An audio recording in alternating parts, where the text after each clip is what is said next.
So in August 2024, me and my family, my wife and my two children, who are 3 and 2 at the time, went on a 7-day all-inclusive trip to the Hilton Dalaman, which is in Turkey. And I'm just going to give you a quick tour of what it's like, the pros, the cons, the good, the bad, a little bit of a tour of the room. And if you've got any questions, leave them in the comments. So, welcome back to the Hilton Dalaman. This is the second time we stayed here. We stayed the year before as well, which was incredible. We were there for 10 nights. It is expensive, it's not cheap. The year before we paid nearly £8,000. This year was £6,500 for a family of 4, all inclusive, flying with Jet2. Obviously, if you went outside of school holidays, you would save yourself a fortune. This is a quick look around reception. You can also see that my camera skills improved throughout the video, but my editing skills are still somewhat questionable. It's beautiful inside. It's very dated. It looks very 80s. The woods and the decor, but actually it's kept immaculate. And I always thought before going to a Hilton that Hiltons were average. It's very nice. Loads of shops and different things for water sports, sports activity. In the distance is a spa. There is a convenience store and a jewellery shop that I don't think I've ever seen anybody in the 2 times I've been. And most importantly, down here comes the food. This is the main buffet restaurant. The food is top notch. There are so many different options for all different dietary requirements. For those of you who are worried about going to Turkey and eating the food, if you've not been before, it's perfectly safe to do so. I've been absolutely fine from the food when I went this time. The time before, I made the mistake of drinking the ice. That will upset your stomach if you're not used to the water, so maybe avoid there. Some of this footage is quite quick because I was told off by a lovely lady because there was some idiot with a camera filming, so I can't imagine why she was unhappy with me. You can sit inside and outside here, but I think if you're sitting here, this serves breakfast, lunch and dinner, and it's lovely to sit outside. Just make sure you get there early. One side is for smokers, one side's not. If you're not fussy, either way. There are actually 3 restaurants on site that you have to pay additional for. So this one is the fusion restaurant, the Asian fusion. We paid, I think, £180 for the 4 of us to have the teppanyaki, which was brilliant. I really recommend. It's a lovely setting. You sit outside and you watch the world go by. There's also a couple of other options, one of which is Italian, and I forgot what the other one's called, so I apologise. I've not got much footage of inside the hotel room. I know I said I had, but actually this is not the standard hotel room. This is the one up. We were actually upgraded. This cost more than the standard rooms. If you've got young children that are sleeping, this is great novelty to have. But if you've got children that are sort of over 5 or 6, then you just want a standard room. You don't spend any time in your room. The air cons are great in all the rooms, so it really isn't worth getting a balcony with the sun. We barely spent any time on there except when our son was sleeping.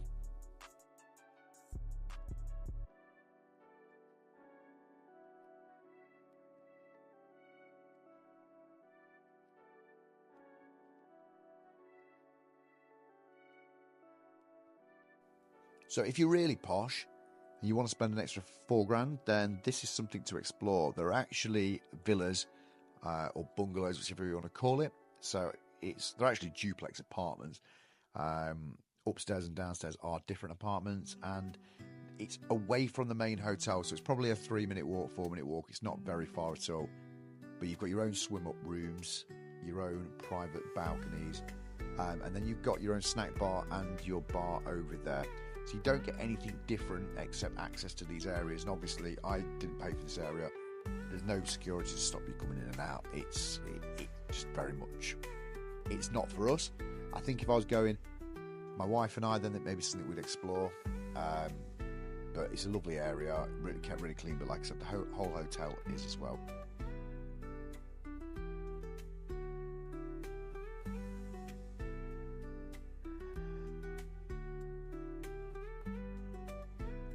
Now, one thing I would say is this hotel, I've been twice in July and August, and it's never busy. For saying it should be the peak time, there's never anybody here. You can always get a seat around the pool. Most bars are pretty quiet. There's a few bars that are busy, and I'll point those out.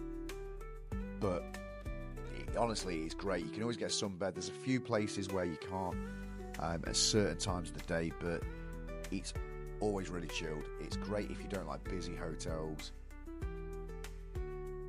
Even there's probably a lot of children that go to these hotels. You never really feel like there are. So this is the Sunset Bar. This is great. However, this is your busy bar. This faces the main pool. So if you want to get a drink quick, it's not the place for you at most times of the day.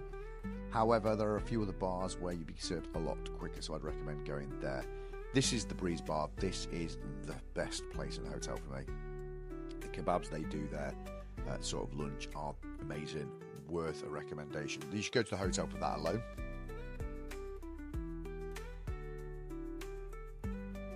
And at night it doubles up as entertainment. So the entertainment's on every day of the week. Here, this is the better of the two places for entertainment. They've actually got an amphitheatre as well. It's not as good. The piano bar, if you want a little bit more relaxing music. I've been here for 17 days in total. I never rarely see anybody playing piano. So if you're into the piano, it won't be there. So this is the amphitheatre. You probably don't need me to tell you that, but it's great. It's fine. It wasn't for us. This gets really busy at night. This is the only place where you will see people and you'll think, where have all these people come? Because you've been walking around all day, there's nobody there. And then you get here and this is what you see. There's literally hundreds, maybe thousands of people, but it's okay. So the beach is great. The beach, you'll always get a seat. The only place on the beach where you won't get a seat is at the pier. If you want to go on the pier, then you need to get there early, because once those seats, they'll be kept all day. You can actually dive off the end of the pier. It's great fun. Not if you're a rubbish swimmer like me. And what's really nice about this is, guys, like most hotels in Turkey, you have water slides and a water park on there. These open twice a day, once in the morning, once in the afternoon. There is never anybody on it. I don't understand what people are doing all day, because you can always get on it. If you've got really small children, you could do what I do and just take them down the slides with you, or there is actually a children's water slide park just behind it, but I didn't think that would be appropriate to film. This is the water sports. I didn't actually do this. I'm going to take this moment just to say that you're about a 15-minute drive from Sarıgürme, which is the closest town. It's really nice, really clean. We haven't been. We've only stopped at like sort of petrol station on the way through. It looks really clean, really friendly. We were here just to chill, but if you're looking to explore, there are towns local to you, and the hotel will book you a taxi if you want to go there.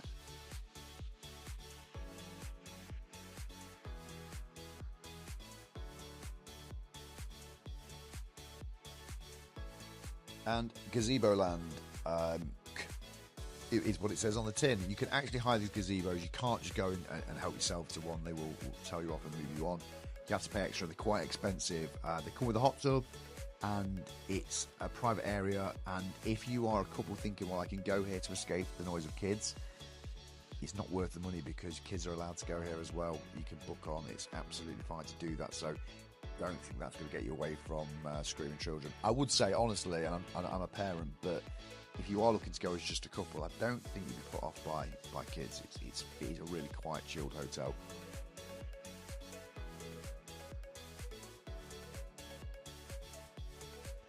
So more seating around the main pool. This is actually just in front of the Breeze Bar, and this is just a random seating area. Nobody ever sits here except people taking selfies, and they move on quick. That's a really nice bar. I can't remember the name of it, but again, that serves food slightly later than the Breeze Bar. Again, it does similar foods. They just don't do the amazing kebabs.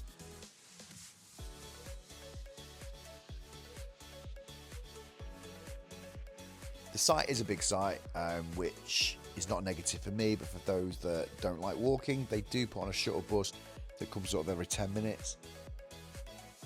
Some of the views are great. It's kept immaculate. It's beautiful. This is a great little spot. This is near Gazeboland. Not many people know about it. They think you have to pay extra for it, but you don't. You can just walk up here.